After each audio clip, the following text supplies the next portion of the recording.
The Softears Volume. Let's talk about it. Now, this is an older release that came out right around January 2022. This is a loan sent to me by a fellow reviewer, Mark from SuperReviews, and I wanted to thank him for sending this out and allowing me to enjoy his collection. It's really kind of him. Sometimes I share with other reviewers. Let's get into this IEM and talk about it. It is a single dynamic 2BA IEM. Let's look at the build quality. Now, the volume is in the middle, and to the left is the magic one, and to the right is the Dusk, the new one. And you'll notice that it is kind of an interesting shell. The shell's a little bit wider. It does have that nice little wing. It has a flat nozzle, which is something to note. You can see through this green nozzle, which is great. But, you know, a lot of these guys don't have it. It does remind me a lot of the Dusk. It does have a recessed 2-pin connector, which I think is part of the reason why you get the extra length on this. It's not a bad shell, but it is a little bit taller than some. I mean, you can kind of tell the difference between these. And again, just something to be careful of, something to note. But it's not a bad shell. I think it's actually really comfortable, and I have no problems with it. Its nozzle size is appropriate, and it just doesn't really have any problems. I think it's beautiful. I think it's unique, and I kind of like the transparent green nature of this IEM. The cable is nice and supple. It's a 3.5 pin connector. It doesn't really have a chin slider. This is kind of a third-party mod that's been added on. Again, it has the recessed 2-pin cable connectors. It's a nice, beautiful black cable. It does have a little right red hook pin. As far as identification for cables, I find it really nice. Now, how does this sound? This does kind of have a nice sound signature to it. Nice upper mids, nice bass, overall good tonality, and it graphs very, very well, and it has a good overall spacious, lovely sound.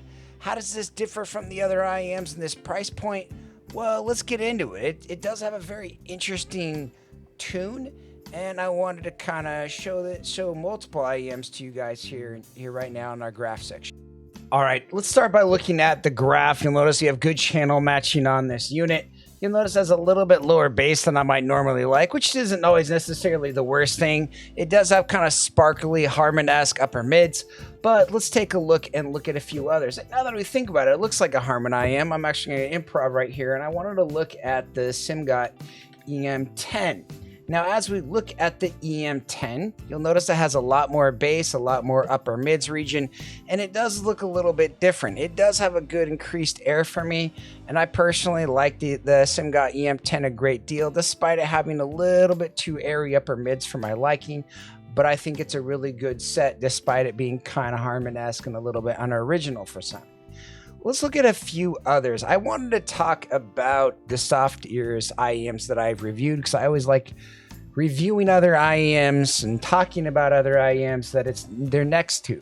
You'll notice this is the Volume. Now, the Volume, I think, has a little bit better bass than the Twilight, but I didn't really find the Twilight to be terrible. It actually has really good upper mids and sounds really quite amazing overall.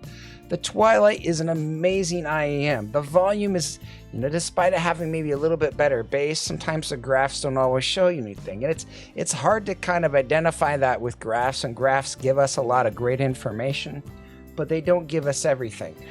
I think, if you want to just talk a pure graph standpoint, yeah, the Volume could be a little bit better than the Twilight, but the Twilight, it's an amazing IEM, and it's easily endgame for a lot of people.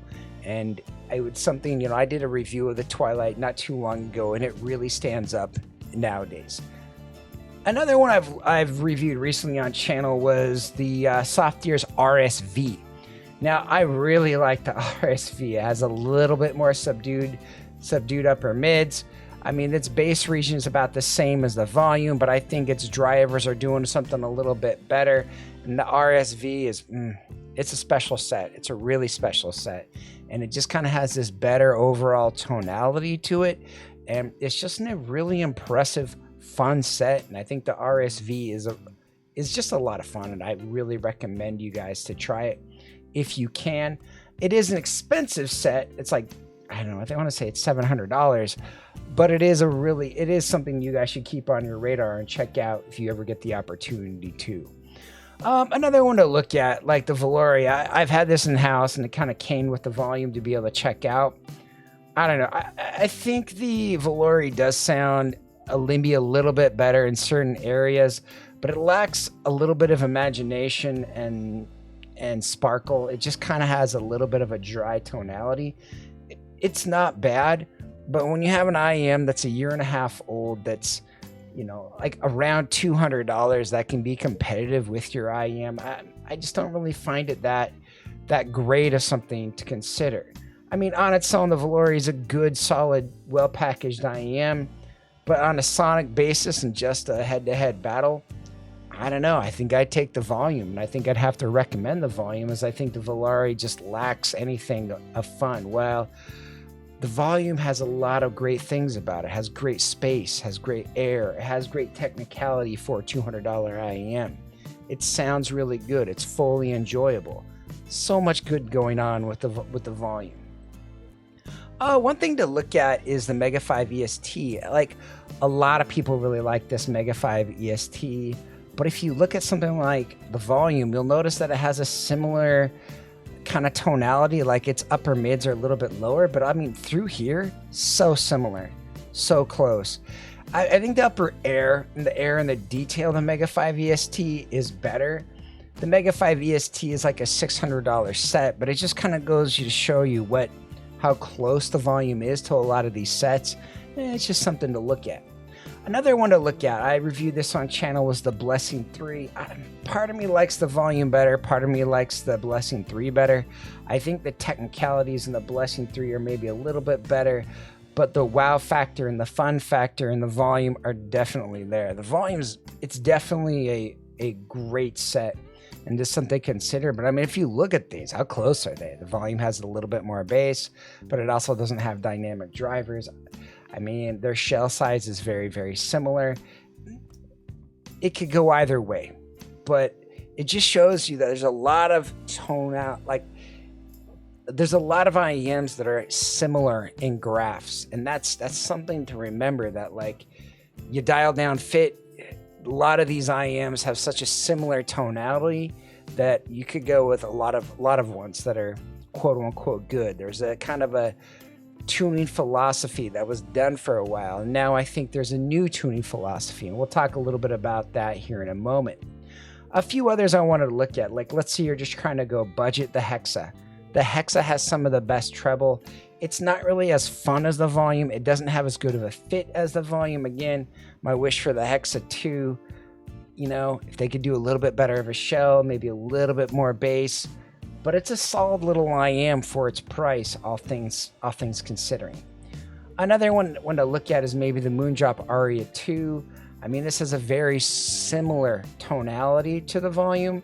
I don't want to say that it's better. Like the Volume has this kind of wow factor, this amazing funness to it, and it has this sense of space and air around you that the Aria doesn't, and that's kind of what I'm trying to say. Like, there's good details, there's good resolutions in the Volume that you don't get out of some of these other IEMs.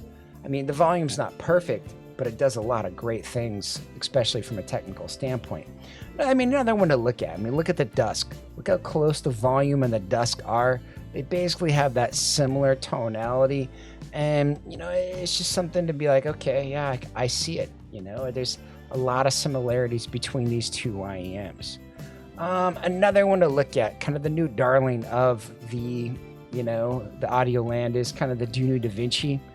I mean, these are right around the same price. I saw the Volume for $220 on sale recently. I mean, the Dunu Da Vinci, it hasn't gone on sale that I know of, but you'll be seeing a few on the used market. Like I saw one the other day for $225.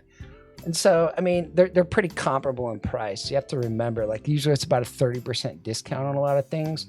But the Dunu Da Vinci has a little bit better bass. It's a little bit more even upper mids, a little bit increased treble. They're close. They're in the same ballpark, and the graphs kind of indicate that. But I think the Dooney Da Vinci definitely gets my vote, and definitely like is something I personally would rather consider, and that sounds more neutral and a little bit fun to me, and that's something to go for. One other thing to show you, the Jazeer 61T. I'm a huge fan of this IEM, and I use it a lot actually, despite having a lot of other IEMs. Well, partly because other IEMs are on loan, but I really like the Jazeer 61T. It's a really solid set. It fits my target almost perfect. It has good extension, good upper air.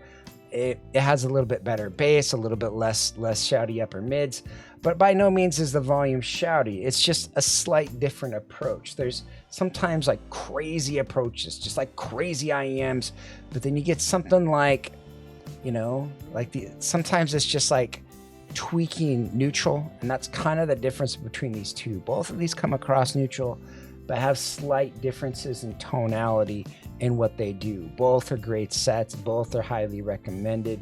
To me, the 61T is a little better and about that same price, but I definitely can see how people would like the Volume. The Volume has this kind of lush presentation with a sense of air and space to it that, like, I think the 61T might lack a little bit.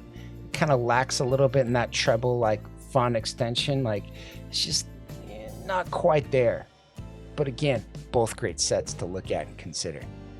All right, let's rank this up. The Softears Volume, I think it's a competitive set in the market. I think it's one of those IEMs that you might really like. I think it has extremely impressive mids, solid bass, but its highs are a little bit lacking. It doesn't really have a great deal of note weight, but its soundstage is completely mint, and I love it. It has good resolution for its price and good imaging. It's a good IEM, especially if you can find it on sale for, I think, $220. I've even seen it in the used market for around $200. I think at that level, I think it's an easy one to recommend, and this, you know, this 1-star would go up to 3 if you can get it for $220. It's a solid set. It's really fun.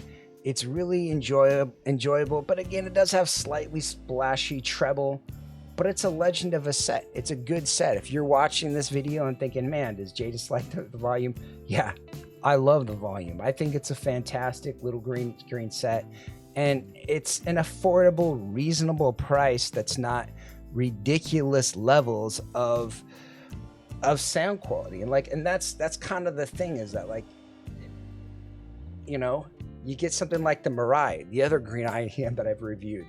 The Mirai is a good set, but at $1,100, there's high expectations. At, you know, at $250 or something, or $220 or whatever you might be able to get the Volume at, it's a lot less of expectations. And we can get this sound quality for that price. Super impressive, super fun IEM. Something definitely consider on your radar. You know, you get to listen to some old sets and they're just not really that relevant or that competitive, or they're just super expensive, or they have build quality issues. But something like this, it fits everything I could ever really want. Good build quality, fun IEM, not too bright, not too crazy, not too splashy, and it has a nice sonic quality that I fully enjoy. It has a nice cable, a nice package, and it's not super expensive. I think it's hard sometimes finding IEMs in this price range that are good and recommended, and this is kind of one of those IEMs to consider. There's a lot of different IEMs we looked at today, like maybe the Blessing 3, like if you can find that used, that's something also to consider. Maybe the Dusk Original is something to consider, but it really just kind of, you know, you have to figure out what you want and what you like. This gets a solid recommendation. It's not something I probably would reach for or go buy myself, but I'm happy I got to demo it and hear it. And I think this is a very strong set, but just not the set for me. Not something that I'm just going to absolutely love and listen to. I think it kind of has some of the same issues that the Hype 4 has, that has slightly splashy treble, but it's an overall a super solid set and super fun, and I like listening to music on it. Thanks for watching. If you guys have any questions, leave them in the comments below. You're still here. It's over. Go home. Go watch another IEM video. It's done. That's the entire video. What more do you want?